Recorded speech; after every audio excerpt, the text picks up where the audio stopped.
All right. Welcome to the 102nd episode of Downtime Podcast with Alyssa and Jeremy. Jeremy, we are about 3 hours away from the Game of Thrones series finale. What are you going to do?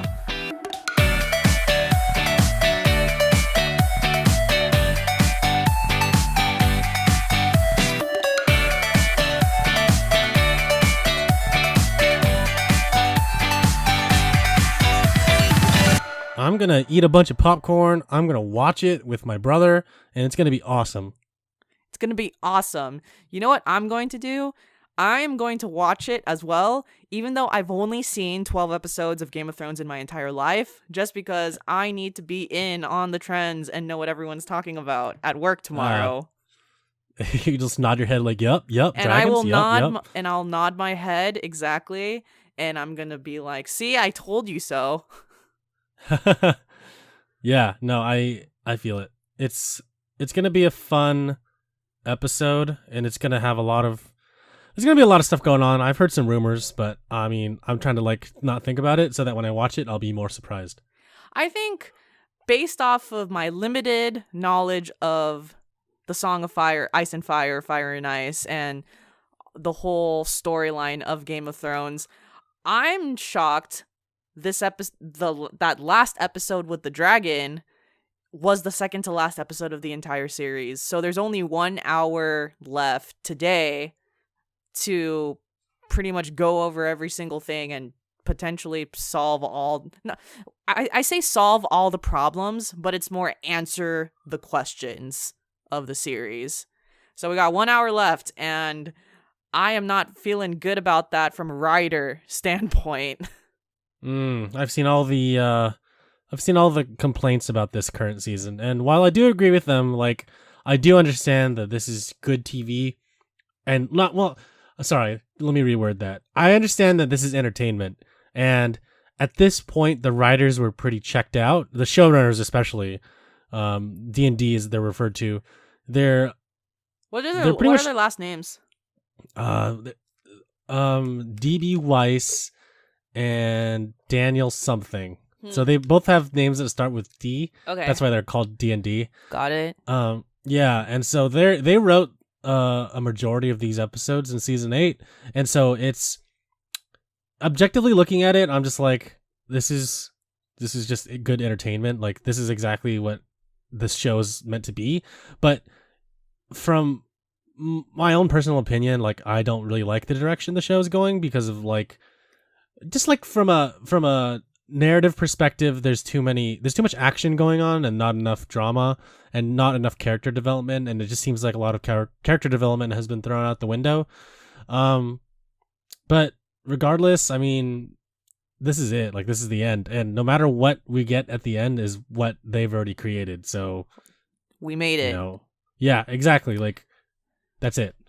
Now, this is a little bit of an off topic, but related to Game of Thrones. So, last week was the season finale for Survivor, and I'm just going to briefly tell you what the theme of Survivor that season is. So, what happened was, if you got voted out of Survivor, you weren't out of the game. And there were checkpoints at the final 10. So, it started off with 18 people. And if you were voted out, then you're put on an island called the Edge of Extinction, but you're still in the game. And there's checkpoints at the final 10 and the final 5 where if you won a competition, then you were back in the game. Wow, so there's a second chance you can come back. Exactly. That's exactly what it is. And that's pretty cool. Yeah. And pretty much the whole thing fell on its head because the winner of season 38 was the person who got voted out in third place. But the biggest issue of them all is that it's a player that the production, so the actual show edit, they never showed him pretty much. Oh wow. So it was kind of like a lot of people forgot that his character even existed until the season finale. That's interesting. Yeah, so I think that the theme necessarily isn't that bad. It was the fact that the player who won no one had a personal connection to him.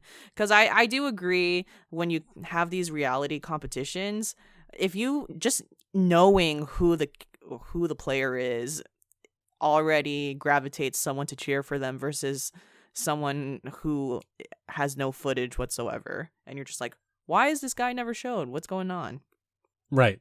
No, I totally get that. Yeah. And then that being said, so one of the there's a Survivor podcaster. His name's Rob, and he's also a Game of Thrones fan. And so basically his prediction now is the big twist of Game of Thrones might be that Gendry ends up on the Iron Throne, even though he missed all of season 4, 5, 6, and came back with only 3 episodes left of season 7. I mean, I could see Gendry being on the Iron Throne. For a plethora of different reasons, but hey, I mean, that's a cool prediction. And I just, first of all, is there even an Iron Throne left, Jeremy? That's the real question. Yeah. Does it even exist physically?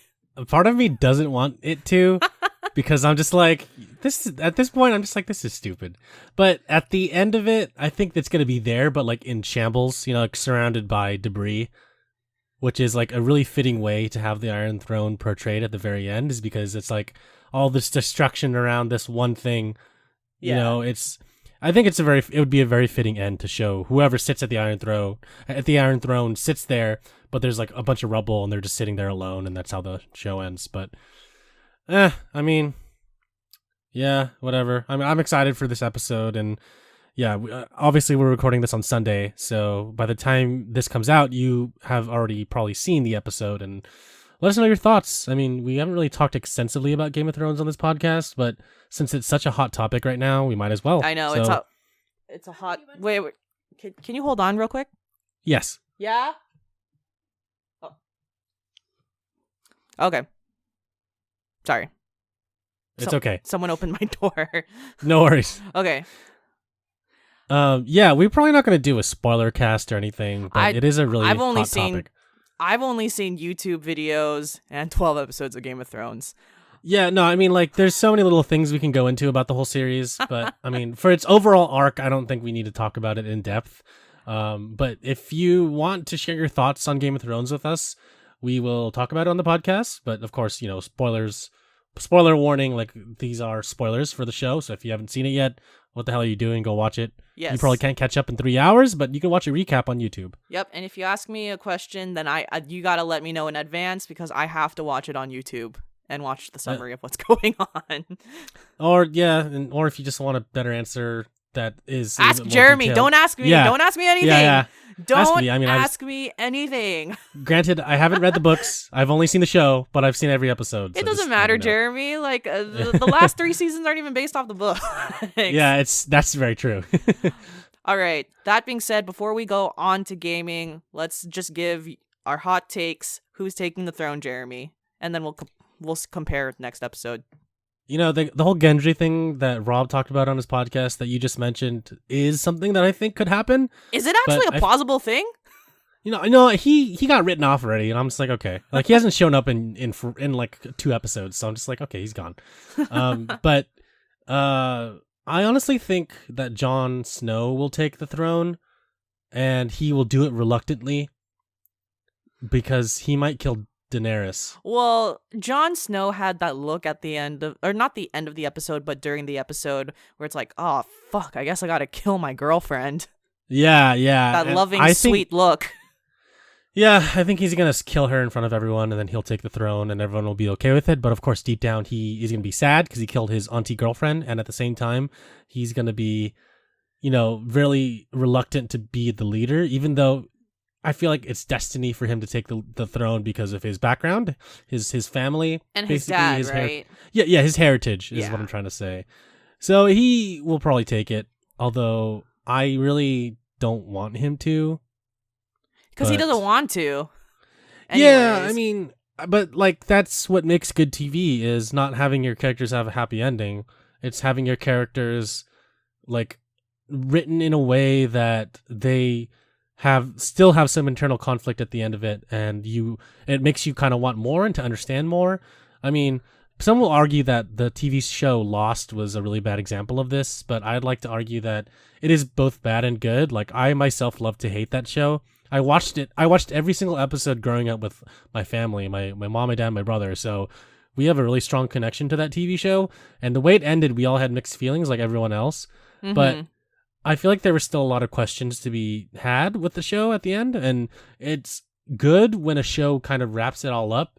But I also like that there's some mystery on some TV when it's all over, you know? Agreed. But since this is a really high budget, high profile show, I feel like it's going to go one way or the other. Yeah. My prediction is I don't, and this is my limited prediction of not watching the show ever.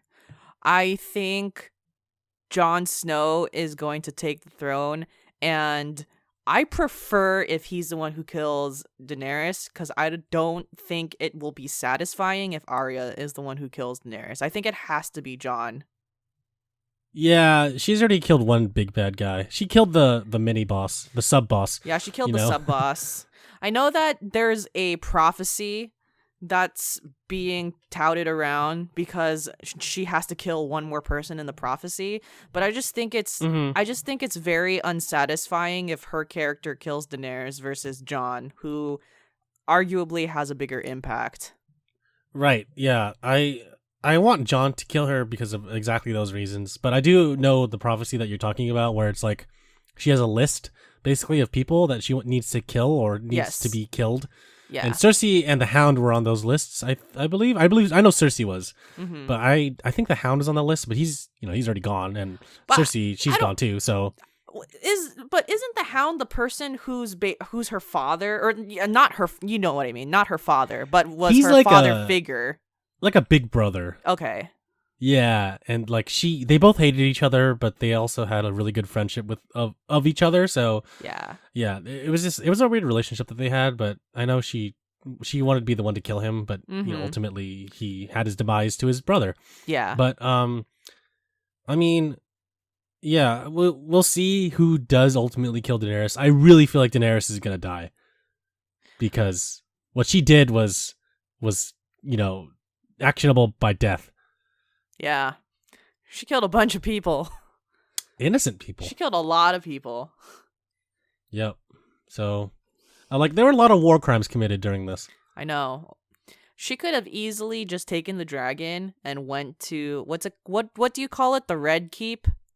Yeah. She could have easily just rode the dragon there and Dracarys'd on that. But instead, she Dracarys'd everyone. And everything. And everything.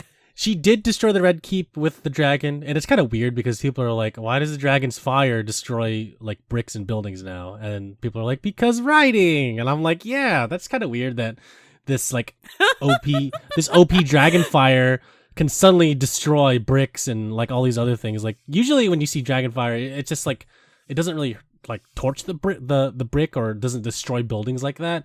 But it was like Godzilla, and I'm like, okay, I guess this is how we're going to do it. You just have to ignore all logic and physics. Yeah. Fuck reality. Let's just do it. It's a song of fire and ice, people. Just accept it. That's true. Just accept it. And stay tuned for next week's episode, whether any of us are right on our predictions. I know, right? Oh, we'll see. Yep. I mean, we'll both find out at the end of this. I know. Are you gonna watch the East Coast showing, or are you gonna wait for the West Coast? They air at the same time. What do you mean? Oh, sorry. I thought that West Coast aired at 9 p.m. and East Coast aired at 6 p.m. Oh, it's the other way around. Really? The what? East. Oh, I get what you're saying. It's being okay. I get what you're saying. No matter what, it's being shown everywhere around the world at 6 p.m. Pacific time. Exactly. Okay, yeah. I get what you're saying. Yes. It's like a basketball game then, is what you're saying. Yes. Okay. Exactly. Okay. Got it. Exactly like a basketball game. Exactly like a basketball game, which by the way, these Warriors have been giving me some heart attacks for the I past know. week, but the games are so good because the bench is so fucking good right now against Portland. But Yeah. But the fact that in both yesterday's game wasn't that bad. We were only losing by like not 10 points, and that's not a big deal in Warrior Land. But when we were losing by 17 points, I got off of work that day. I got off of work a little bit late, and I look at my phone and I'm like, okay, game 2, it's home court. Let's see where we're at. And we're down 17 at halftime. I'm like, what the fuck's going on right now, guys? Yeah. I hate this team sometimes. They're so they're such a third quarter team. It's good for the antics, and it's good for the entertainment value. Yeah. So I'll give them that. It's gonna be crazy. I anticipate today's Raptors game will also be good. So Raptors and Bucks on the East Coast. So we'll see what happens there, because Toronto fans are crazy. Does that conflict with Game of Thrones, or is that no? It should happen before Game of Thrones. Oh, perfect. Yep. And yeah. All right. We're going to talk about games now. End scene. Yes. Act 2. Act 2.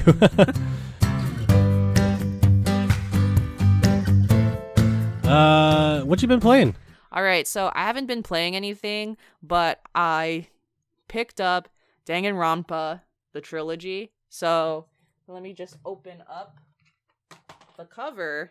So I have Danganronpa, and it's by NIS America, so it has both 1 and 2 Reloaded, and it has the third one, which is I think called Killing Harmony.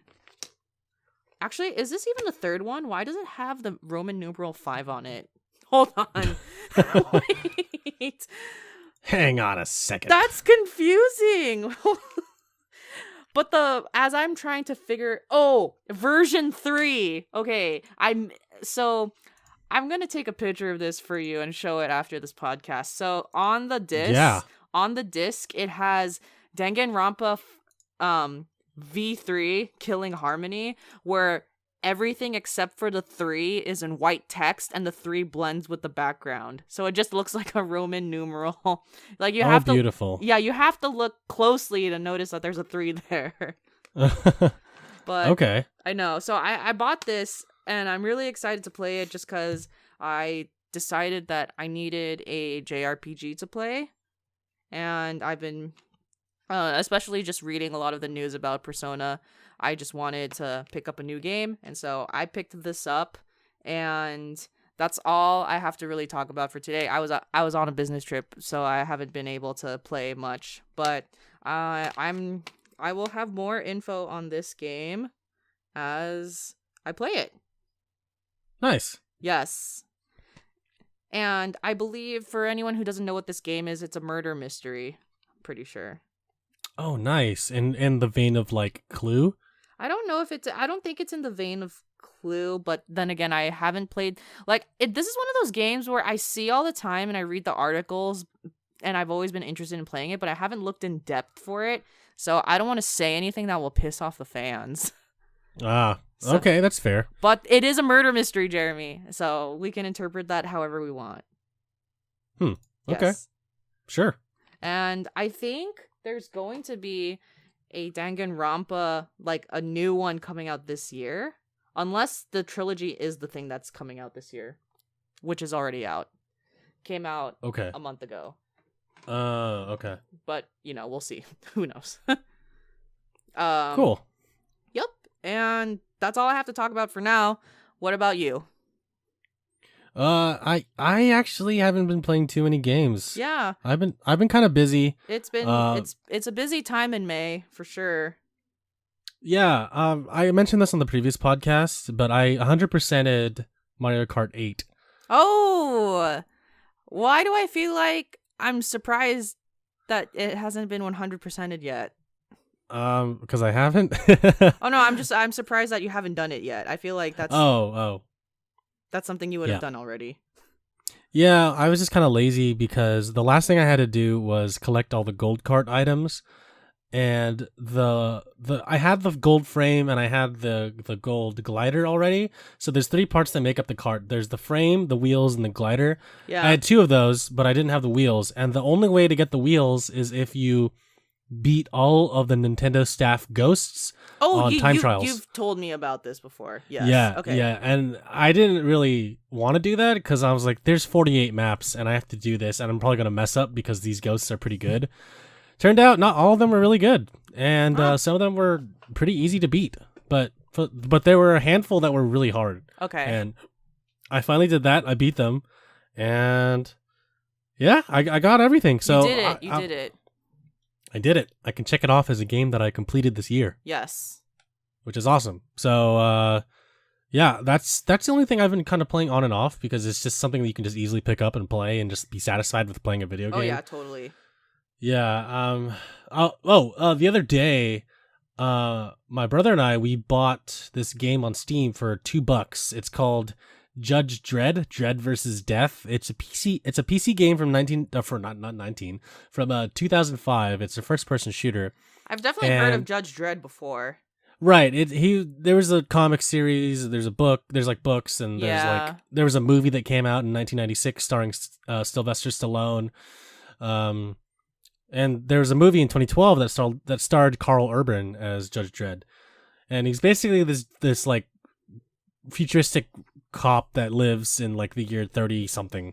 A dystopia. Yeah, he lives on the East Coast of the United States, and the whole East Coast is this giant city called Mega City 1. And the judges are judge, jury, and executioner. Basically, like they're a police officer, but also like they can convict you of any crime. So they're kind of a bad guy. But the whole reason why we bought the game is because I found out that you can play it co-op. But going on to Steam, okay. Yeah, going on to Steam, you can't actually use Steam servers as the co-op servers. You have to like download Hamachi. Hamachi is like this. Oh, I know thing. what that is. Yeah. Yeah. It's a server system that you can use to like host like game servers or whatever. And we tried that; it didn't work. And then we also tried Game Ranger. Game Ranger is kind of something similar to Hamachi. But that didn't work either, and so we were like, okay, well, we kind of wasted $2, but $2 is $2. So we're gonna try to figure out how to play that game co-op in the near future. But for now, yeah, I mean, we just put that on the side. But yeah, go ahead. I'm trying to imagine what co-op looks like in a Judge Dredd game. You're basically 2 judges, and you just run around and do stuff. Okay, for sure. It's a very linear game in the style of like Time Splitters. Okay. So we gave up on that night, and then we're like, okay, we want to play something else, and we're like, yeah, sure. So we booted up Bigfoot, and now I've mentioned Bigfoot in a previous podcast, and I even wrote an article on the blog about it. It's a co-op game where there are 4 researchers, and they go out into the forest, and they have to go find Bigfoot, and they're armed with like a drone, guns, traps, cameras, all this jazz. Yep. And it's a pretty fun game. And they released an update finally where they added a new map, because before it was a snow level, and I'm not a huge fan of the snow level. The forest level has like, it's got a bunch of trees, like it rains. There's thunderstorms sometimes. There's a dynamic day-night system. They added wolves and bear and deer. Well, they've already had deer before, but they added wolves and bears, so there's more things that can come out and kill you, and more stuff you can waste your ammo on. And I hate bears too in games. They're just always so vicious, and they cause another problem, even though they're not even the main problem. I know, they're like a mini boss. Yeah, it's an additional thing to worry about. Totally. So we play the game, and we're like, okay, this feels like the previous iterations of the game. Now let's just wait for Bigfoot. So my brother was like, okay, Bigfoot's not going to attack us unless we attack him first. I'm like, okay, I remember that from the previous version of the game. He won't attack you until you like shoot him or unless you trap him. So we spawn, when we load the game, we spawn at the camp, like the camper. Yes. And we're like, okay, we collect a bunch of ammo and stuff, and it's nighttime. We're like, okay, let's wait until it's daytime because, it just makes sense to go hunting in the daytime. So the daytime cycle comes out, and we're like, okay, let's go. So we leave the cabin. We're setting a trap down, and my brother sets down a camera, and I'm like, okay. And he's like, oh shit. And then I turn around, and there's Bigfoot running at us, and I'm like, so much for like waiting for us to attack him. And he just starts like hitting us. Yeah, it was dumb. And then he doesn't wait for you to shoot him first. He just goes out and attacks you, which makes sense, you know. Yeah. And so then we shot him with a tracking bullet, and we're chasing him across the map. And we're like, okay, let's chase him and see where he goes. And we run out of stamina. We're like, shit. Okay, now we're tired, and we're just sitting ducks here. So we wait for our stamina to come back. We find him, and then we shoot him again, and he just runs away. So in the daytime, it seems like he runs away more. But if there's a point where he has to come and attack you, then he'll run out and attack you. But the nighttime is when he's more aggressive. So he runs away, and then we do some exploring, and we end up finding a cave. And one of the goals in the game, there's 2 goals in the game. The first one is to capture Bigfoot, obviously. More like kill Bigfoot, and then it'll show like a cutscene where you take him away. But the other objective is to find 4 missing survivors. And so in this cave, we find one of the survivors, and we find a bunch of like dead bodies of like carcasses of animals. And by the way, the body we found of the survivor, his head is like missing. It's like super disgusting. And on the wall are like paintings of like cave paintings of Bigfoot and like, you know, ancient people like throwing spears at him. So I was like, oh, that's a nice little touch. There's a little bit of lore in there. There's a little bit of lore. And so then we're exploring the cave. Then it's not a very big cave. And they're like, okay, well, the sun's going down. What do you want to do? And then my brother's like, we'll just want to go out. I'm like, no, I want to stay here. So he sets a trap in front of the cave, and he sets a camera there. And I find out that there's a little log in the cave, and you can use it to jump onto a little ledge. And I'm like, do you think you can get us from here? And my brother's like, let's see what happens. And so we sitting in the cave, right? Oh my God. Yeah. And so we hear the music start to cue up, and then he starts running into the cave. We're like, oh shit. But we're standing on the ledge, right? Okay. And so, okay. Yeah. So then. Is that protection then? So he runs up to the ledge, and he just stops because the programming doesn't allow him to jump. Wow. So he's stuck there just looking at us and making these breathing, like roaring noises. And then I'm like, shoot him. And so we pull out our guns and we just like shoot him. And then we run out of ammo. Okay. And we're like, oh shit, what do we do now? And so the game, the starting weapon that the game gives you in the beginning is like little knives. So we pull out the knives, we slowly go go up to his face, and then we're at a good distance where you can like swipe at his face. And so we're doing that. We're just like clicking, like constantly left clicking until like, you know, we're like slicing his face down until his health goes all the way down. And we kill him. We ultimately kill him. This is so we found a way to beat the game without actually having to play the game, which is something that we've done multiple times, sadly. Because I feel like I've done something like that in Grand Theft Auto before. Yeah. Where I just found a really cheap way to get someone off of like a building or No, I mean totally. Like you're not supposed to do it, or you're not supposed to find out about it, but it's there and you're going to, you know, take advantage of it because, you know, why not? So this is version 3.0, and we're like, okay, this is the 3rd time it happened. The first time it happened in the first iteration of this game was you can stand on a bridge. Like there was a 2-way bridge, and you could just stand there and look either way, and then Bigfoot will like come from either side, right? Because there's only one Bigfoot. And so if he's there, we can like shoot at him, and then we can jump off the bridge and then like loop back around. He'll just like chase us in an infinite loop.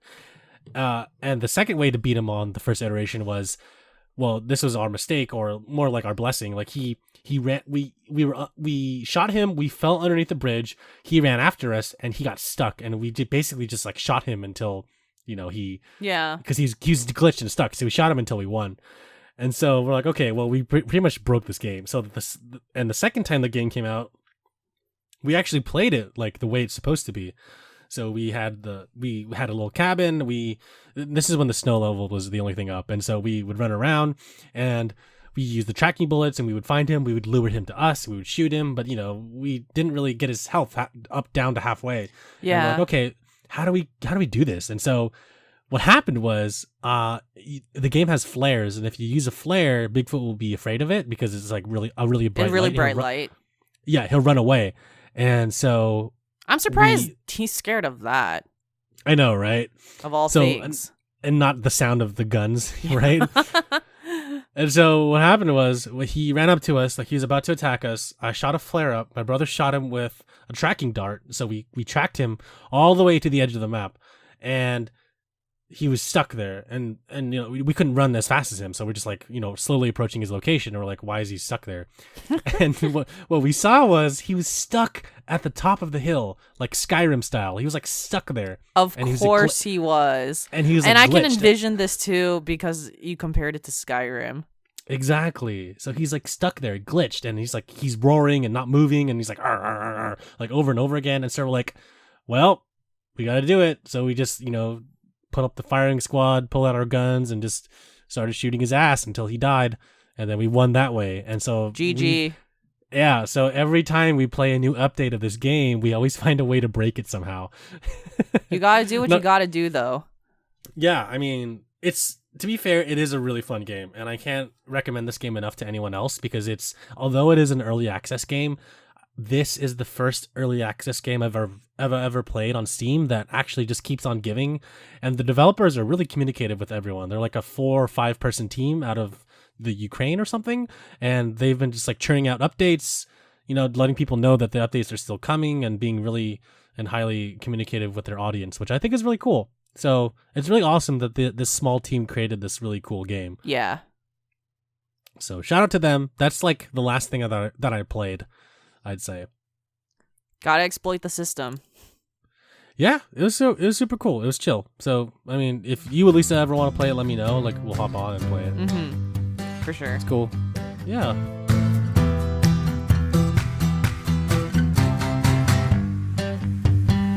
About I want to say two days ago, we had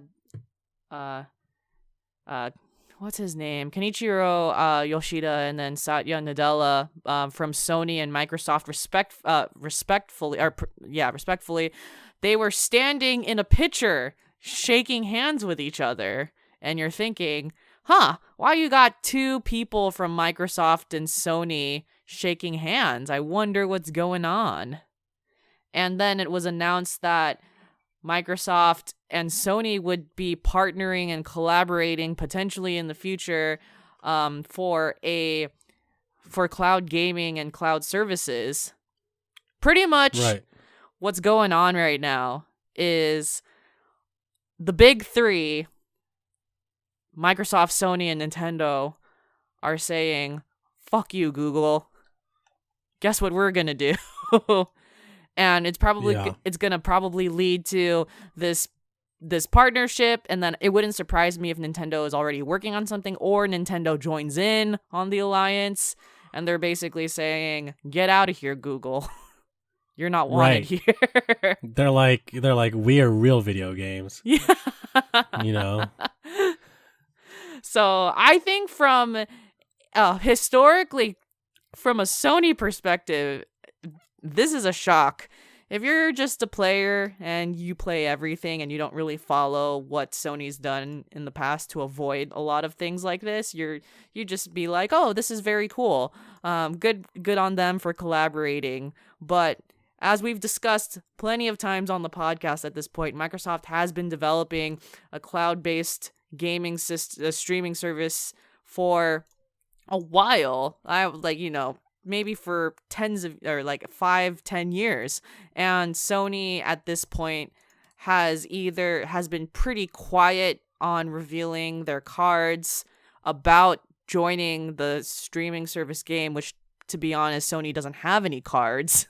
They just weren't really gonna approach it yet in this next console. But I do think that the announcement of Stadia really shook things up for Sony. I don't even think, and let me know your opinion, Jeremy, but I don't think Microsoft was fazed in any way by Google's announcement, because Microsoft has years of video game research industry, and they already announced or leaked out that they were going to be working on something like this. So this was not a big deal to them, but I think this scared Sony that they had to do something. Yeah.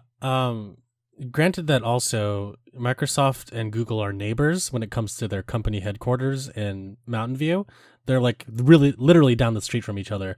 I mean, yeah, again, like Microsoft has had a pretty long and extensive history with not just PC gaming, but also console gaming. And so at the end of it, they're just like, okay, well, what are you gonna do about it, Google? Like, we still have exclusive. You guys don't have Halo, you know.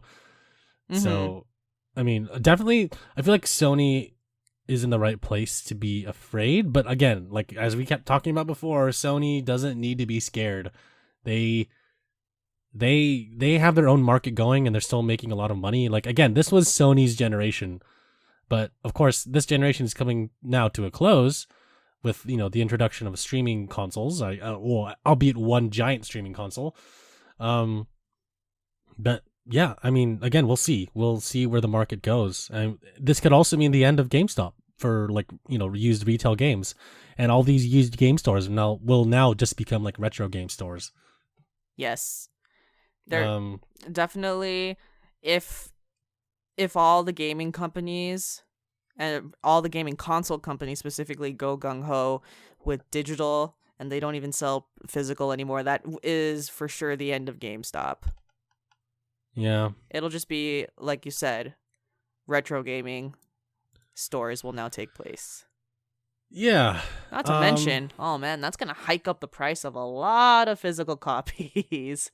Yeah, physical copies. I mean, it's going to be a hot commodity. No, I mean, like, I'm looking at my GameCube collection right now. I'm just like, okay, well, I'm glad I have all these cool titles because in like 5 years' time, these are going to be super expensive. I know. Remember you were talking about in a previous podcast that one of your covers straight up was $50 or $100. Yeah, that disc is so cool, but like, yeah, I mean, I don't even want to play it, because like, what's the point? Too pristine. No, for real though. But I mean, I do want to play it. Like, there's a part of me that's like, why should you even touch this? But at the same time, I'm like, this is a really cool piece of Nintendo history that a lot of people don't know about. Yeah. And, it's one of those things where money is always nice. It's always nice to sell things that you're not going to use, but the collector value and just the sentimental value can outweigh anything that money can buy. Absolutely. I mean, I haven't sold a game since GameStop was gonna become GameStop, like when it was like Software Etc. I think this is like in 2000 something. It was like the early 2000s for sure. Mm-hmm. But yeah, I haven't sold a game to GameStop in a while, mainly because their trade-in policy is just not good. Yeah. So yeah, and there aren't very many mom and pop retro game shops around me in the city. So I'm like, what do I do with this? Like, I don't want to sell it online. Like, I'd rather just get the money now. But that's also why Craigslist is a really good place, is because it's a good place to find GameCube stuff, but at the same time sell GameCube stuff and just sell games in general. Yes. But anyways, yeah, I mean, Sony should not be scared, but again, I do understand why, and I think they just need to learn how to adapt. When I see this picture of them shaking hands, it's just so funny to me that they had to. Someone from their PR was thinking, "All right, guys, we need to have a picture of you smiling. Extend your hand, shake on it. There you go. Snap picture. Shake it faster." No, we didn't get the shot. You have to do it again. Yes. And if it hasn't been clear already, this partnership, I'm assuming Microsoft has everything established and Sony is just reaping the benefits out of it. That if this goes through too, you never know. Sony has a history of saying things that they back out on. So yeah, it wouldn't be surprising. But just to establish this, Microsoft has the cloud streaming equipment and the infrastructure established, and it would be PlayStation just joining in on the partnership. So what does the partnership entail exactly? So at least from the articles that I'm reading, the partnership will be for cloud-based solutions for gaming experiences, which I took that straight out of the article. And what's going to happen is they're going to establish the current technology that Microsoft uses for cloud cloud-based game streaming, and then they're going to partner up with Sony. At the same time, Sony is going to do something image-related for Microsoft, and I think that's going to be the deal. And I don't necessarily think that the Sony image working thing is related to gaming, but just like their technology, I'm assuming for graphics, they're gonna work on out like as a whole. This also doesn't mean they're going to be sharing titles, right? I don't think so. I think this is all just to get a leg up on Google. It's all just hardware based, right? Yep, exactly. It's all hardware and electrical based. I don't think it affects any of the games, at least not right now, if this deal goes through. I think this is all just putting on face to establish a competitor to Google. And for Microsoft and Sony to say, hey, we got this random person entering the fight, entering the match, and we've been here for the past 20 years, is pretty much what their statement is. Cool. Yeah. Cool. So all I gotta say is wait maybe like a few more months to see if this actually has traction. Just because Sony has backed out on a lot of things before. Right. And we'll probably get more info next month because it is E3, and as we all know, Sony is not attending, but Microsoft is attending, and they may bring down the house. We'll see. They're I will say, Microsoft's having a lot of good momentum going into E3. I think that they can work this their way if they want to. I can see that. Yeah. Cool. Very cool. Yes. Have you seen the new trailer for Final Fantasy VII remake? The teaser, right? Yeah, the teaser. They said more to come in June. Yep, it looks exactly the same as what we saw 10 years ago, except you just add 2 more characters. So Square Enix did say that it will be no later than, or not no later, but it will be not earlier than March 2020. So it can come out anytime after that. Ugh. Well, but granted, with their previous titles, Kingdom Hearts and Final Fantasy 15, their track record isn't so good. I'm pretty sure in a press conference a couple months ago, Square Enix said that the Final Fantasy VII remake was definitely a 2021 game. I'm probably expecting that. Yeah. They also said it's still going to be episodic, which is so confusing to me. That's such bullshit. I'm so sorry, but you got to be kidding me. You're going to take a 40-hour game that you can easily play on one disc and just la-di-da around the world, and you're going to you waited 10 years to make this into an episodic piece is so dumb to me. Unless you're for sure adding a shit ton of Actually, no, I take that back. It's still stupid. You know why? Because games easily can have over 100 hours. So what difference does this even make? It's a money grab. Yeah, I was gonna say, like, why are you defending it, Alyssa? Yeah, it's true. It's a money grab for a game where the teaser looks exactly the same, except you see Eris now.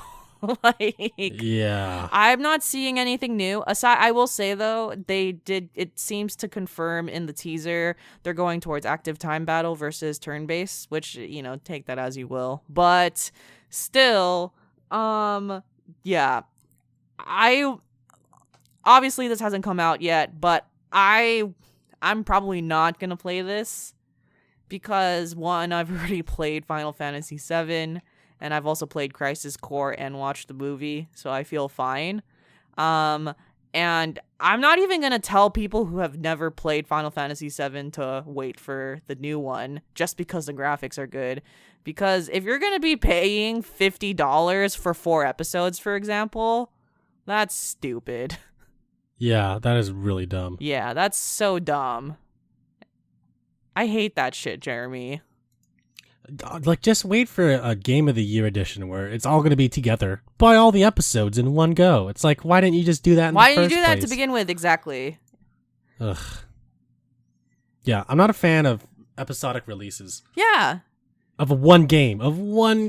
You know, the Master Chief Collection is different. They can release it in episodic thing in an episodic fashion because these are all different games that have at least like more than 1,000 hours. But not only go first.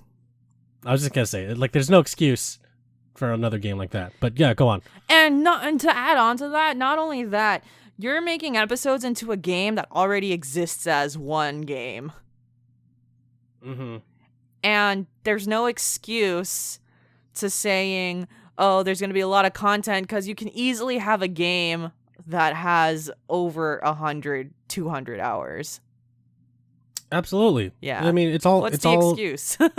It's a cash grab. Yep. They're like, oh, we want to fine-tune every episode so that your playing experience means more to us than anything else. Yep. It's like, well, then just make all of it, you know, in one go, and then just release it all at once and just fine-tune it as much as you can. I mean, although Square has had a pretty bad track record when it comes to announcing release dates and releasing the game, they have released their games. You have to admit that they did release them. Even though they kept pushing it, they didn't have it come out. So there are some games that have taken a lot longer than they have. So, I mean, we can't really argue with that.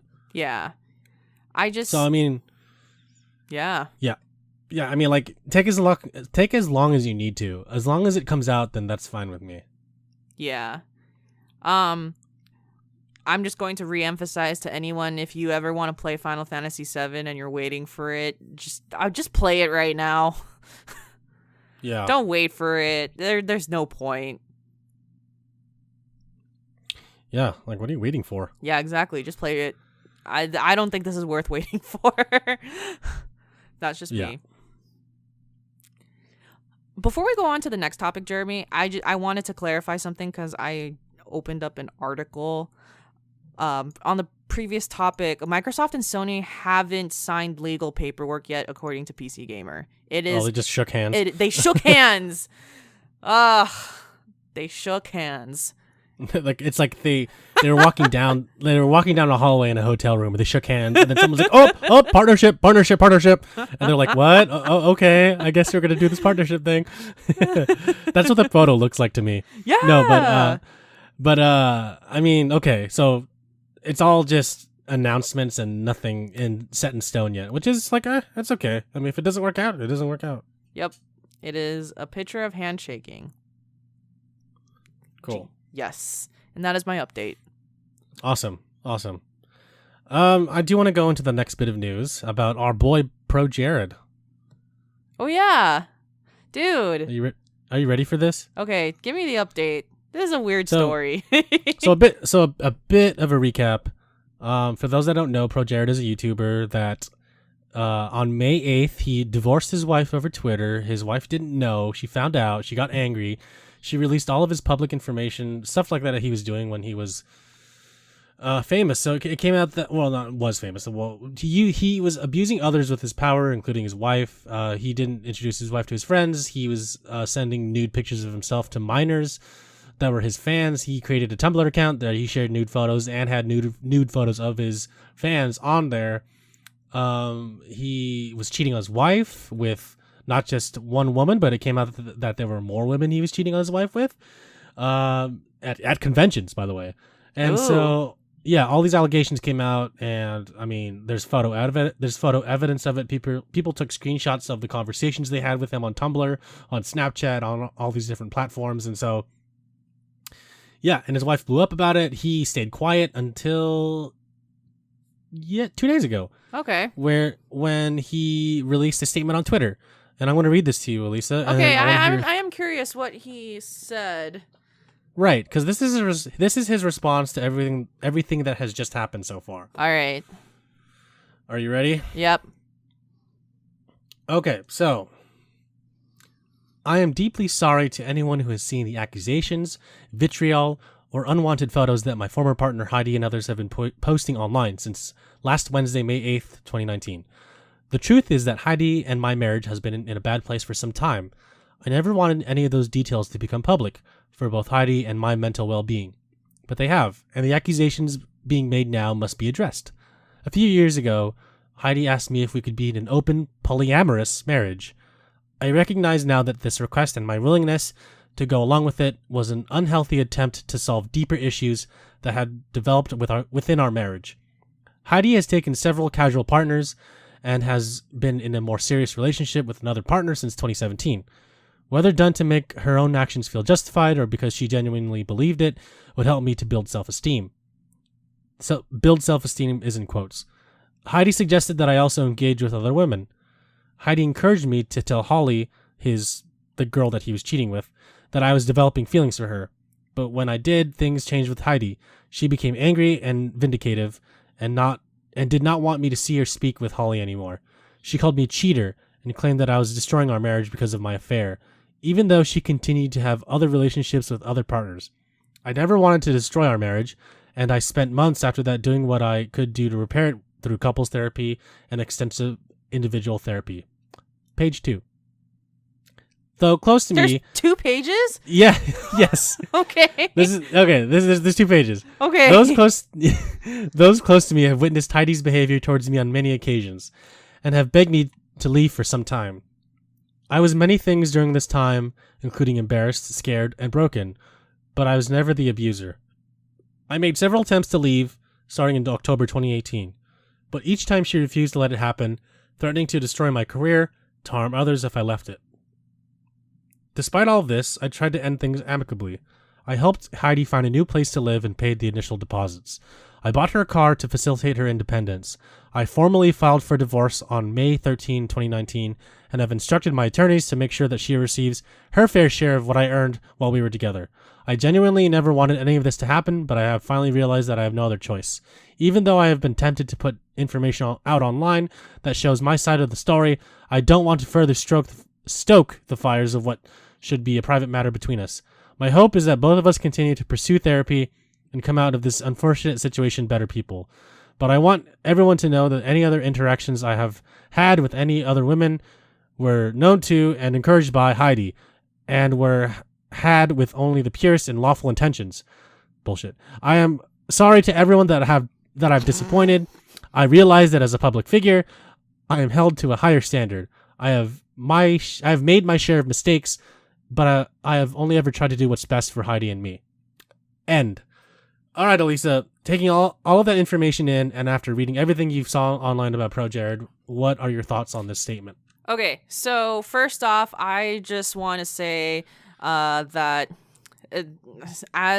when you put yourself as a social media influencer and you put out all that information, that you're subject to a lot of criticism.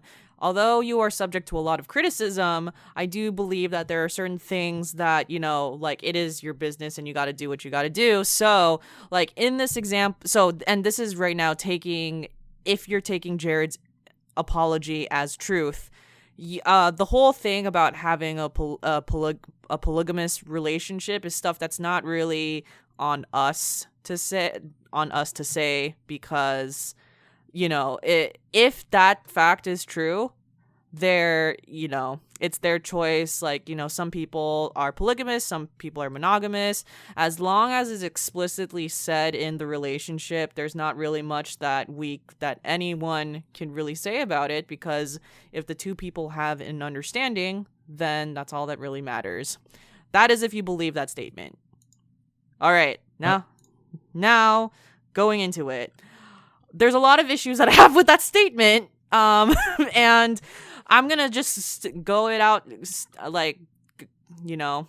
the first thing that he should have addressed, in my opinion, was the stuff about sending nudity to people who are younger than 17. I think the fact that he didn't even address that makes this apology already very suspicious. Because I think that was because the marriage stuff is a huge factor, but it's like the audience can give an opinion on that, and at the end of the day, it's going to be whatever those two do. But the fact that he did not mention anything about the clear, concrete proof that he was sending stuff to 14-year-olds and maybe even younger, who knows, that is really weird to me. And that should be disturbing for a lot of people that he hasn't apologized for that. Let's face it, we're in a social media world. We're in a social media world, and damage control has to be done in 24 hours for even a semblance of truth to be believed with you, but also for you to take control of the situation. I think that when you respond faster, then you're taking power away from the person who accused you.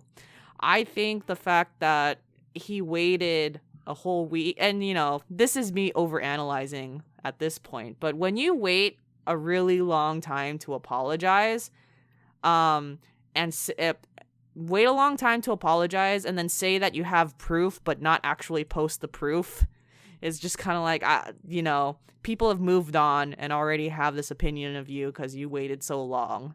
After he posted the statement, of course, his wife blew up on Twitter. Now, I'll read some of the tweets she said regarding polyamory. Okay. So there's only three that I want to point out. So there's one that she says, he says he only acted with my approval, and this is nothing short of bullshit. It's legitimately insane. I told him in no uncertain terms that I was not comfortable with polyamory after he proved he could not be transparent with me. Countless people can corroborate this. Polyamory requires transparency and consent. Otherwise, it's just good old-fashioned cheating. See? One more. Okay. People keep asking for clarification. We attempted polyamory, and then I shut it down in no uncertain terms. I never had anything to hide from him, period. I did not receive the same transparency. Okay. Yeah, go on. See, that is a proper response if you're a social media influencer. You get on it immediately and you clarify it. Whereas... Yeah. Whereas the fact that he waited a whole entire week to do it, I think already has lost credibility with him. And it sucks as it is, but this is the social media world that we live in. It's just the way that it works right now. Everyone's all about the hot takes. You didn't give your hot take in 24 hours, then screw you almost. No, for real though. But with this whole situation coming to light, there's a few things I want to talk about really quickly. And one is that, of course, when you're a public figure, I mentioned this with Jordan on the last podcast, but when you're a public figure, obviously you want to, I wouldn't say keep your ghosts in the closet, but like you want to ensure that you're also just a good person on the inside and not just showing your face as a good person on the outside. I mean, of course, a lot of these celebrities, you're never going to be able to tell. You really don't know how a person is on the inside, but don't fucking put your own face in these dick pics, man. I mean, yeah. That's the first part. There's so much evidence against you. Yeah. And the other thing I want to talk about really quickly is that his wife didn't have to blow this up. Like no one would have ever known about this whole situation if it didn't come to light. Like it was her choice to make this public, and this is like her own revenge against him. But not to mention, I think he tweeted that they were getting a divorce and she found out on Twitter, right? Yeah. See, that's the shitty part. But like, because they didn't have any transparency, this is why it blew up. Yeah. But I just feel like for even if they are public figures, like there is a way to just like not have this be public if you didn't want it to, but it's his own fame that got to his head. Yes. that caused this downfall. But again, like she didn't have to do that. Like I feel like I'm not saying that she's 100% right. I'm saying that we're all humans, and there's a part of her that is wrong. I personally think that the only thing I agree with in his statement that I just read is that they should keep it private between them.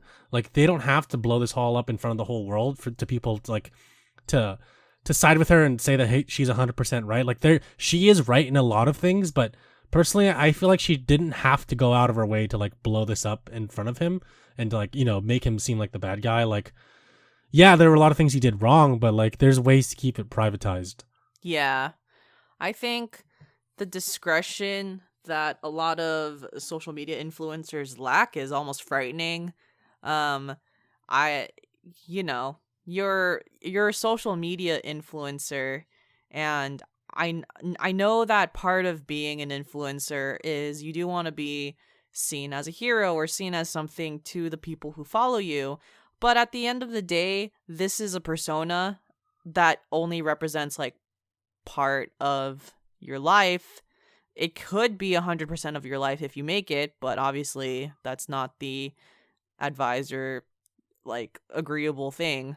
I think that just social media has been a thing of the past like 3 or 4 years, especially blowing up with YouTube, Instagram, Twitter, you know the deal, Twitch, but like this is a career, and as any other regular job, you got to keep your some personal stuff to yourself. Treat it like a job. You wouldn't reveal all your eggs at your job.